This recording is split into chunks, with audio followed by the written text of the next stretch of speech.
তোমরা যারা ক্যালকাটা ইউনিভার্সিটির আন্ডারে সেকেন্ড সেমিস্টার রাষ্ট্রবিজ্ঞান অনার্স কোর্সের ছাত্রছাত্রী আছো, তোমাদের জন্য আজকের ক্লাসটা খুবই গুরুত্বপূর্ণ।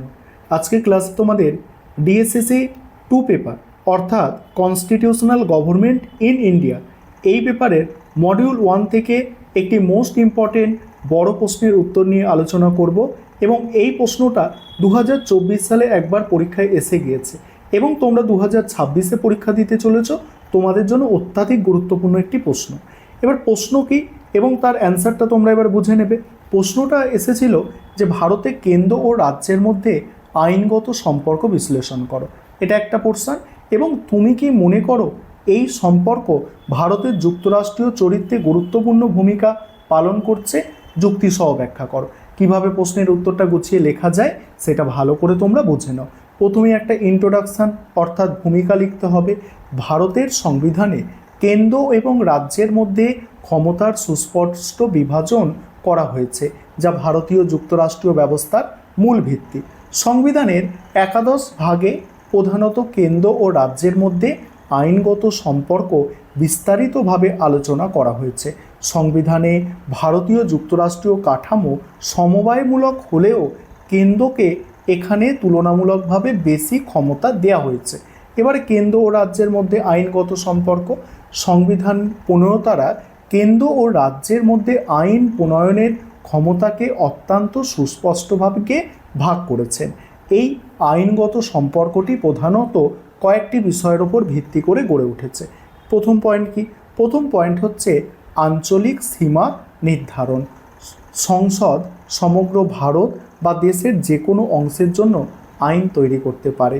অন্যদিকে রাজ্য আইনসভাগুলি কেবল তাদের নিজ নিজ রাজ্যের ভৌগোলিক সীমানার মধ্যে আইন প্রণয়ন করতে পারে।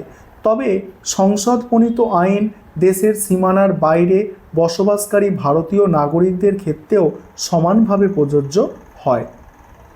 ক্ষমতার বন্টন এখানে কি বলা হচ্ছে দেখো, সংবিধানের 7ম তফসিলে আইন প্রণয়নের বিষয়টিকে 3টি তালিকায় ভাগ করা হয়েছে। প্রথমটি হলো কেন্দ্রীয় তালিকা, যেখানে প্রতিরক্ষা, বৈদেশিক নীতি, মুদ্রা, রেলের মতো জাতীয় স্তরের বিষয়গুলি রয়েছে এবং এর ওপর কেবল সংসদ আইন বানাতে পারে।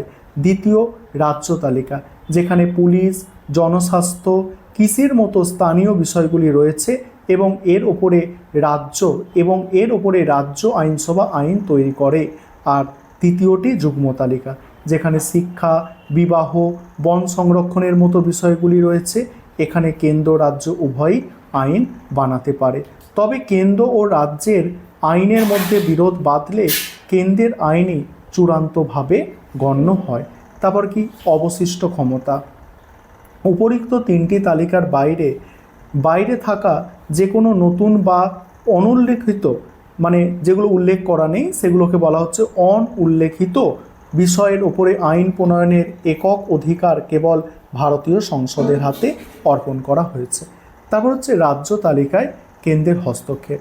বিশেষ কিছু পরিস্থিতিতে সংসদ রাজ্য তালিকার বিষয়েও আইন তৈরি করতে পারে, যেমন জাতীয় স্বার্থে রাজ্যসভার 2/3 সদস্যের অনুমোদনে, জাতীয় বা রাজ্যের জরুরি অবস্থা চলাকালীন 2 বা ততোধিক রাজ্য আইনসভা অনুরোধ করলে, অথবা কোনো আন্তর্জাতিক চুক্তি বাস্তবায়নের প্রয়োজনে সংসদ রাজ্য তালিকার ওপরে আইন প্রণয়ন করতে পারে।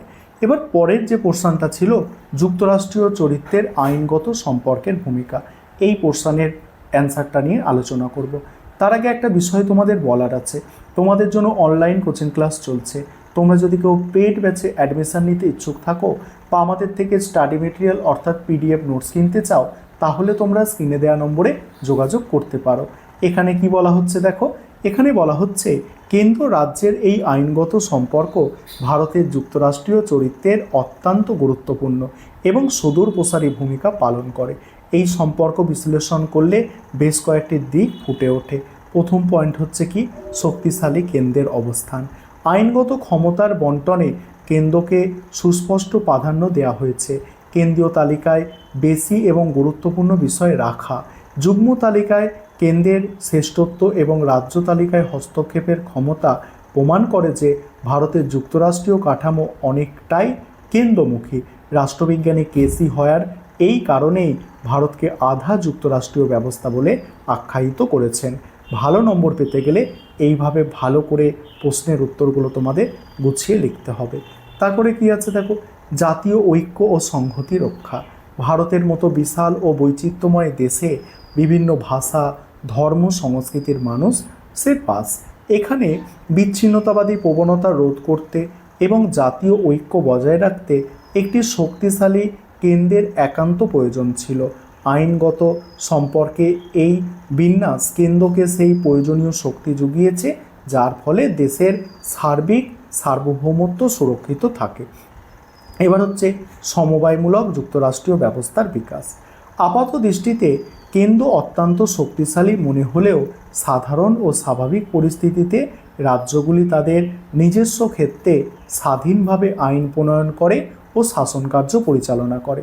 রাষ্ট্রবিজ্ঞানী গ্র্যাভিয়েল অস্টিন মনে করেন এর ফলে একটি সমবায়মূলক যুক্তরাষ্ট্রীয় ব্যবস্থা গড়ে উঠেছে, যেখানে কেন্দ্র ও রাজ্য পরস্পরের পরিপূরক হিসাবে কাজ করে। এবার উপসংহার। পরিশেষে বলা যায় যে ভারতে কেন্দ্র ও রাজ্যের আইনগত সম্পর্ক একটি অনন্য কাঠামোর ওপর প্রতিষ্ঠিত। এটি পুরোপুরি গতানুগতিক যুক্তরাষ্ট্রীয় নয়, বরং পরিস্থিতির প্রয়োজনে পরিবর্তিত হতে পারে। Doctor B.R.. আম্বেদকর গণপরিষদে বলেছিলেন যে পরিস্থিতি অনুযায়ী এই সংবিধান যুক্তরাষ্ট্রীয় এবং এককেন্দ্রিক উভয় রূপই কাজ করতে সক্ষম। এই নমনীয় ও ভারসাম্যপূর্ণ কেন্দ্র ও রাজ্য আইনগত সম্পর্কই ভারতের গণতান্ত্রিক ও যুক্তরাষ্ট্রীয় কাঠামোকে আজও মজবুত ও সুসংহত রেখেছে। এই ছিল তোমাদের আজকে একটি গুরুত্বপূর্ণ প্রশ্নের উত্তর।